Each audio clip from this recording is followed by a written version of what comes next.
Ay, mahaba pala ito. Hanggang doon, no? Hanggang sa may San Agustin. Ang ganda nga namang lumakad na dito kung talagang pang tao lang ito.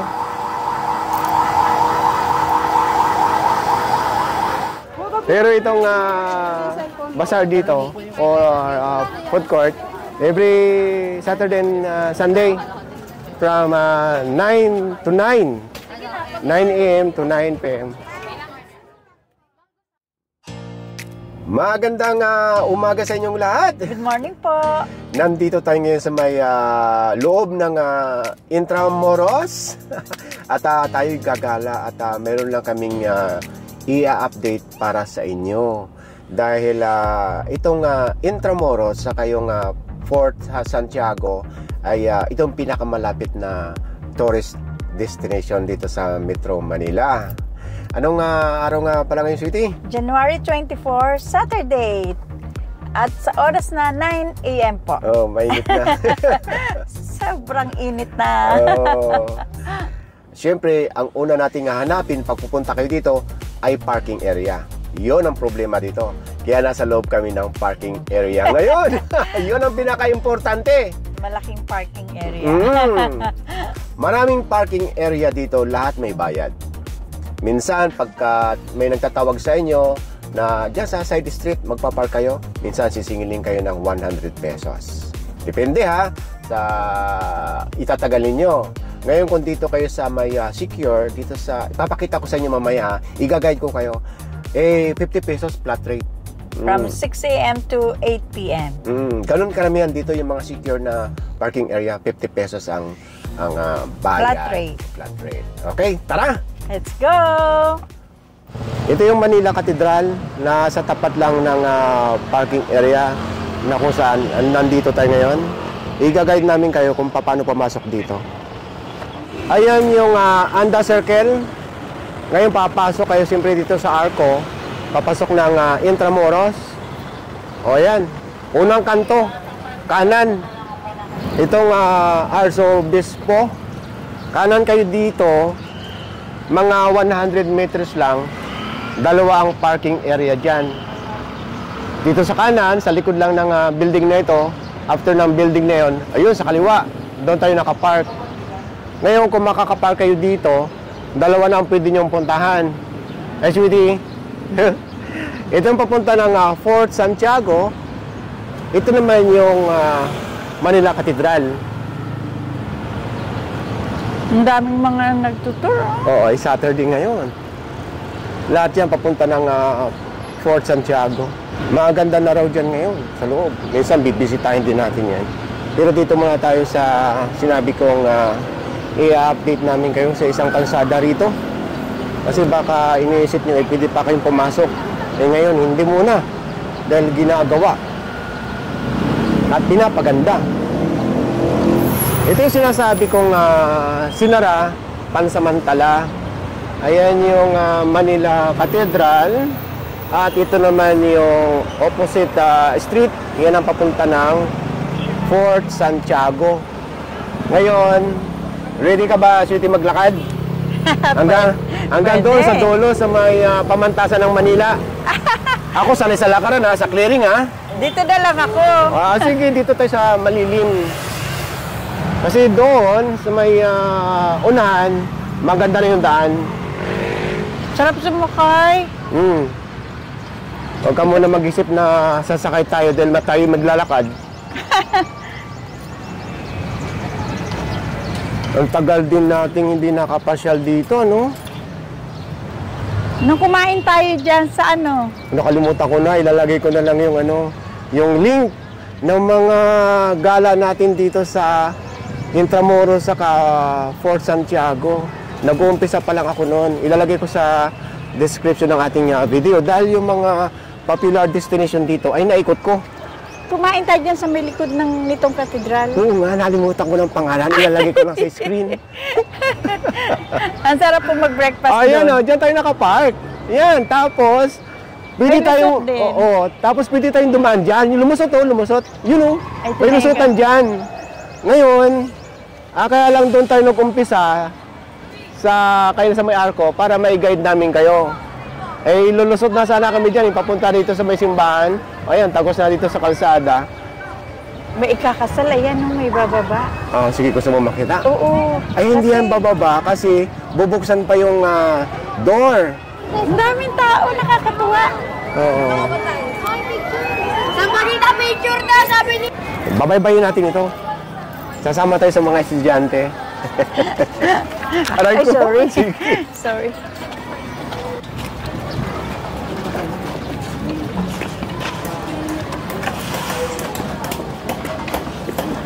Mapapagkabalan tayo kung teacher dito, sweetie. Pwede? Ito kasi isa sa mga main road dito sa loob ng Intramuros. Sa mga nagtatanong, ito nga palang area ng Intramuros ay merong 64 hectares. Yung bricks ang nilalagay nila. Hindi ko lang alam kung talagang ito ay padadaanan pa ng mga kotse or ng mga cars o tao na lang Ay, ang ang maglalakad. ganda. Kasi di ba pagka pati mga cars ang dadaan dito, comment lang kayo yung mga engineers, baka masira ka ganito mga bricks. Kita mo ano eh.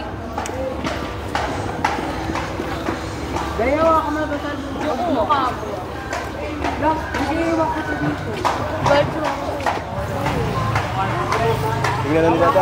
Ang haba na pala ng nagagawa, oh. Hey, lagay mga tabag mo to.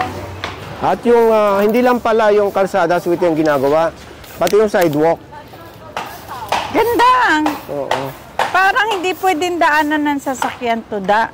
Ay, hindi ko alam. Kaya tinanong ko na yung mga engineers o kung sino ba na nakakaalam or involved dito sa project. Paki-comment na lang po. Parang sayang to pag nasira. Ngayon ang hahanapin natin mamaya yung palabas natin dito. Kung saan ang daan papunta doon sa may pamantasan ng Maynila. Yung exit doon papunta ng Luneta. Dito na rin tayo kaya humanap ng makakainan. Pwede? Pwede ano?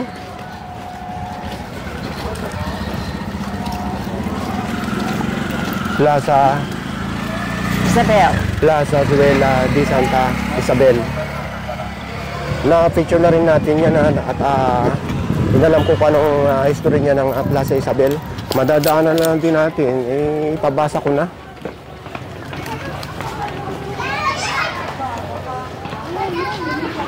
Nasa kabaan lang ito ng General Luna.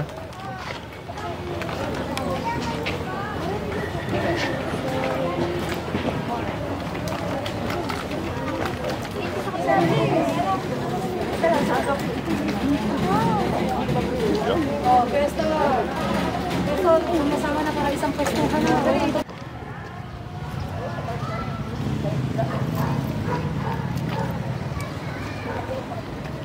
Pag natapos ito, i-update namin kayo ulit. Kung talagang tao na lang ang dadaan dito. Wala nang sasakyan.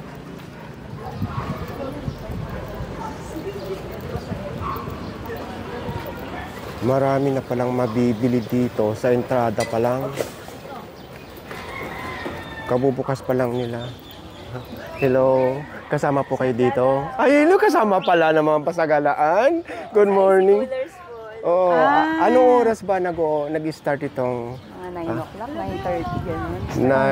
9:30 AM hanggang anong oras? Gabi din, parang mga 9 to 9. Maraming salamat ha. Shout out sa'yo. Shoutout sa IC Coolers, bili kayo. Oh, ito ba yon? Ito ba yung mga produkto? Wala pa. Actually, ito yung produkto. Saan? Bago pa lang sila nag-ano eh. Ah, yan. Baka pagbalik namin, matikman namin yan.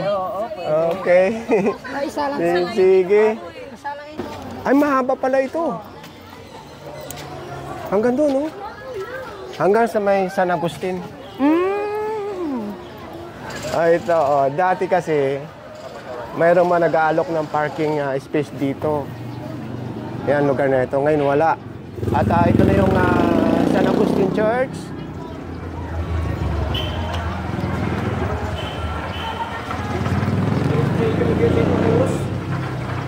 Halika, diretso tayo.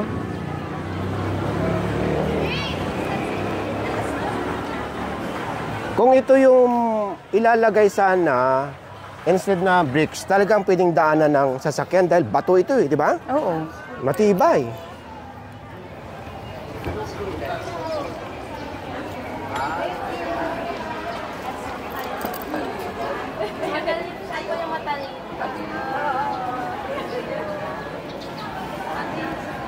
May nag-comment dito eh, nakainan daw natin yung... Barbaras? Hindi, yung ilustrado. Hindi ko alam kung nasaan dito yan. Matagal na yung restaurant na yun eh. Gusto mo kainan natin mamaya pagkatapos ito? Pwede. Sige, matikman natin sinasabing ilustrado. Oh, ito na siya oh.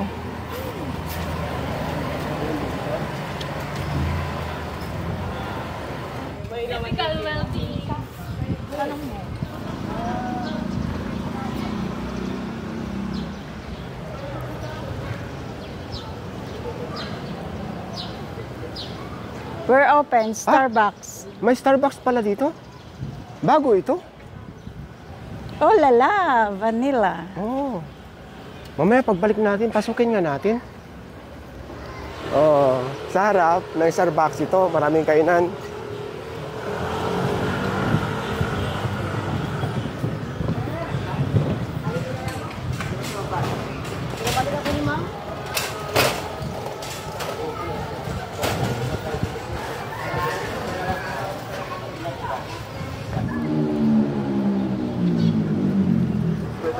Ay, ito na pala eh. Hindi ko napapansin. Talagang kumpleto na. Ilustrado. Ito na yung ilustrado? Dito lang pala sa kahabaan ng General Luna. Oh. Ayan, lulusot ka pala dyan. Mamaya, Ayun siya, oh. baka mga 11 pang open yan. Itong sinasabi ko, hindi ko napapansin. Halos tapos na pala lahat. Hanggang dyan na lang sa kanto. Oo. Pag exit dyan, labas na yun ng P. Burgos or sa papuntang Luneta. Pamantasan ng lungsod ng Maynila. So doon tayo galing. Ito na yung pamantasan ng Maynila.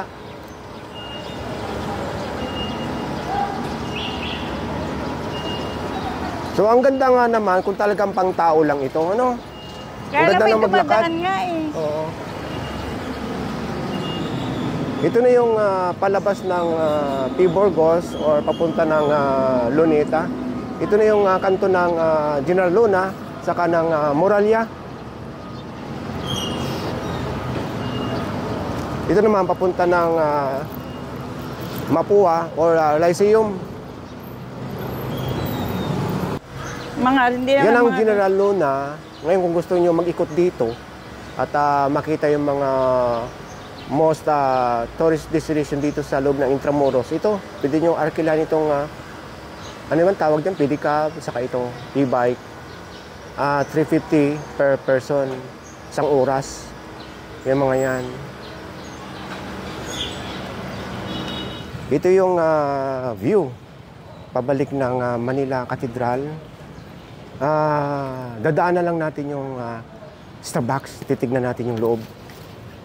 Okay, ito na yung Starbucks.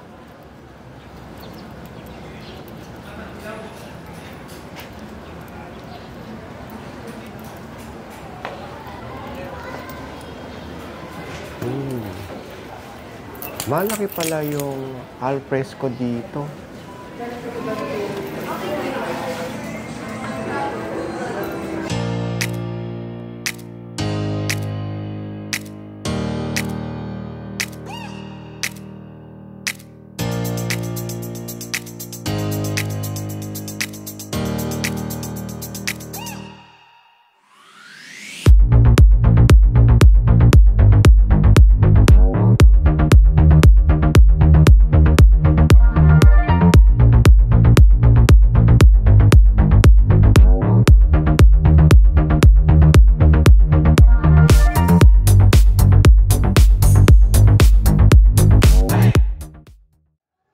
Ngayon, kukunin lang natin yung sasakyan at titignan natin yung kalsadang nakaparallel dito at alamin natin yung pangalan diyan sa kabila para makapunta tayo sa kabila ng mga restaurant at makita na rin natin yung sitwasyon ng mga building diyan.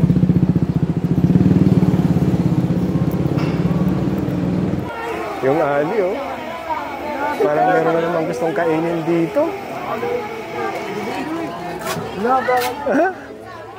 Parang gusto mo na kumain.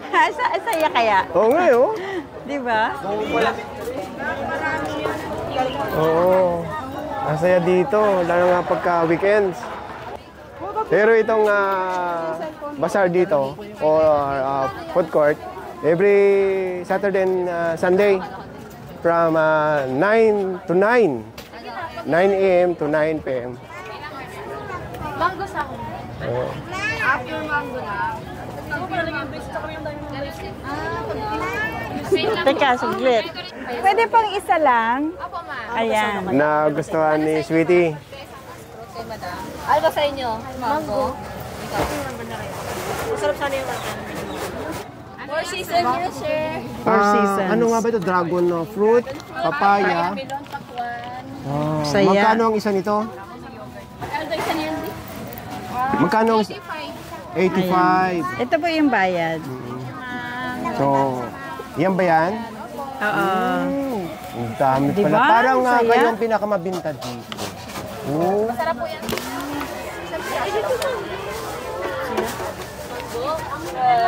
Hi! Hello! Mga teacher yata sila eh. Oh, high school. Imus! Imus National Oy, High School. marami tayong kasama sa galaan sa Imus. Oh, ito na pala. Oh, ito na siya. Itong 85 pesos. Oh. Sarap yan, no? Buy one, take one yan. Buy one, take one ito? Oo, may buy one, take one kami, sir. Ibig sabihin, magiging dalawa ito? 170 dalawa. 170, dalawa. Ibig sabihin, may kasama pa ito? Oh! 70 dalawa. Pero isa lang binili ko kasi mabubusog na tayo. Oo nga naman. Oh, ito mga kabayan ha. Isa na lang ito buy one take one ito. Yun nga lang, mabubusog na kami kaya isa lang kinuha namin ha. Oh, ayun. Oh, okay. So yun mga kabayan, confirm. Ayon sa napagtanungan natin ng mga tiga dito, yun na nga, yung kahabaan ng General Luna, ibig sabihin, para lang talaga sa mga tao na mga namamasyal. For good na yon, bawal na raw dumaan ang mga sasakyan pag talagang totaling natapos na itong kahabaan ng General Luna. Okay? Ngayon ang gagawin natin, sama na kayo dahil dadaanan natin yung kalsadang nakaparalel sa General Luna. Kung ano nga ba makikita natin doon. Okay? Tara na! Ang dami nang namamasyal dito, no? Grabe sa mga turista.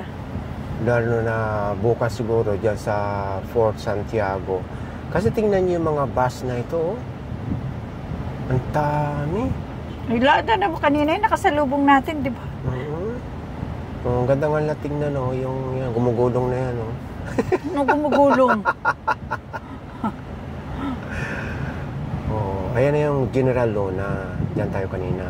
Ngayon lalampasan lang natin yan sa kabilang gilid lang nitong Manila Cathedral. Hindi ko lang alam kung makakapasok tayo, baka one way. Yan na raw yung gagawing main road kapalit ng General Luna. Itong dadaanan natin, titignan natin kung talagang may ginagawa ng bang kalsada. So itong Manila Cathedral pagitan lang yung Manila Cathedral nitong General Luna saka itong dadaanan natin ngayon. Ito siya, Cabildo. Itong kaba ng kalsadang tatahakin natin. O, ayan. Kuha nyo na. Doon tayo galing sa kabila. Ngayon dito tayo. Pagitan lang yung Manila Cathedral. Dumaan na tayo dito. Yung kumain tayo dyan sa may Cathedral Cafe yata. Puntahan nyo mga kabayan ito yung makakapanood nito, yung video na ito, yung kinainan namin dito, ang ganda. Lalo na sa gabi, dahil kitang-kita yung ilaw ng tori ng simbahan. Ayan, no? Oo. Cathedral Cafe. Ayun, Cathedral Cafe. La Cathedral Cafe. Ayun, La Cathedral. Ayun ang parking area nila. Maganda dyan Puntahan nyo. Breakfast. Breakfast or lunch, pwede dyan. At yun, no, tingnan niyo yung, no, may hawak na malaking mug. Pagkatapos yung mamasyal or magsimba, dyan na kayo kumain. Ilalagay ko yung kanyang link sa description ng ating video. May kasikipan pala dito, ano? Residential area na to eh. Yun nga, oh. Pagka may nakapark, mahirap na sa lubungan. At fiesta pa yata, may bagting eh. Luma na. Ano pala ito eh? Residential area. Oh, naku, baka tamaan natin yung ano, sweetie. Pag kumalabog yung ating sasakyan or umingay, bangga na ha, sayad na tayo. Kasi sika ng ano. Oh, tinan mo nga dyan, sweetie, baka tayo tumama. Tinan mo nga, malayo ba? Malayo? Malayo naman. Malayo? Oh, binusunahan pa ako. Tinan ba naman yung... Pasaway. So, ito oh. Kung anong sitwasyon ng kabila ng General Luna, ito yung kanyang tawag dito, katumbas. Residential area.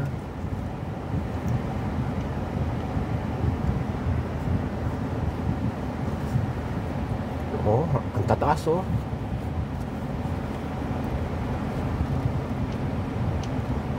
Malaking ano ito, tawag dito yung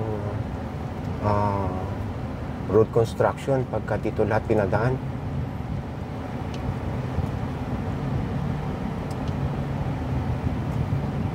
Oh, dito pala yung mga maraming kainan eh. Yung mga toro-toro ano.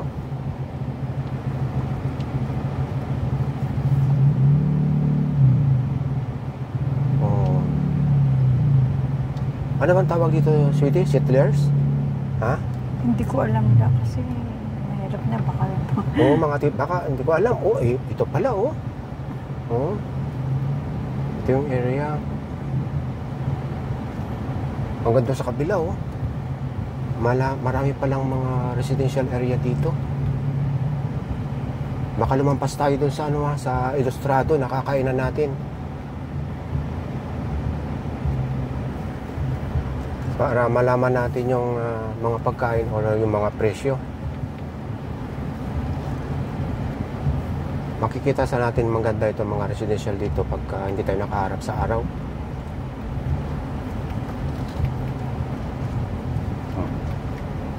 Ano lang siya, parang pagitan nito malalaking building. Malamang siguro sa pagdating ng panahon, baka ano na yun, baka ma-relocate sila, no? Dahil pagagantay na malamang itong loob ng Intramuros.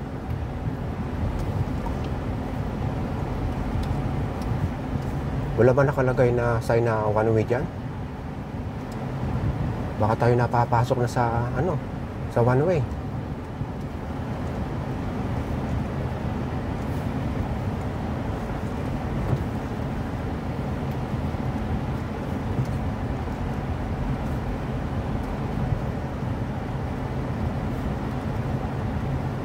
Sana kaya yung ano, papasok ng Ilustrado.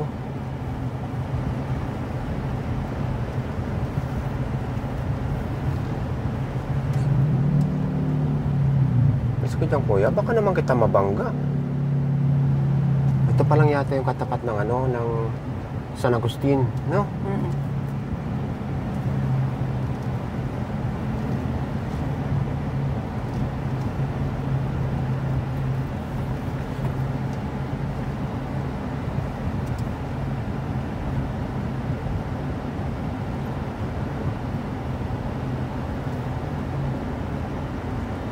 So yung part lang na yun ang maraming ano,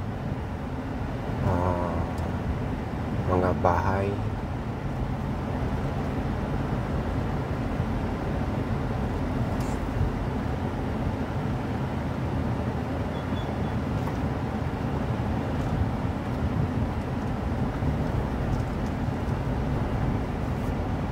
Oh, ito pa oh.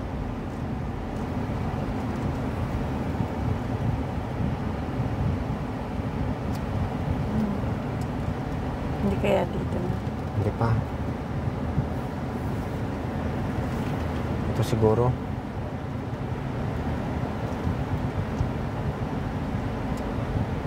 Ano ba itong gate na ito?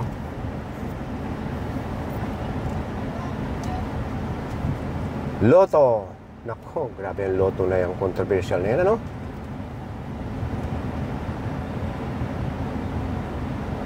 Ito na yata.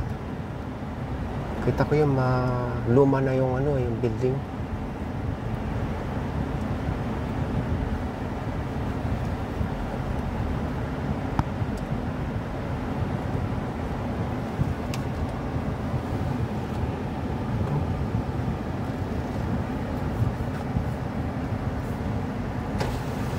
Ilustrado?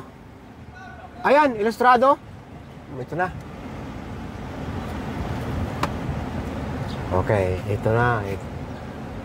Ngayon, ipapakita ko sa inyo yung opposite side, nung itong ilustrado. Napasok din natin. Katulad ng mga kasama natin sa galaan na sila nag-recommend na nadadaanan lang at pasukin daw natin. So ito na. Okay mga kabayan, hanggang dito na lang muna tayo at ito na yung pangalawang content natin, yung ilustrado. Titigman natin yung kanilang mga food at aalamin natin yung kanilang mga presyo.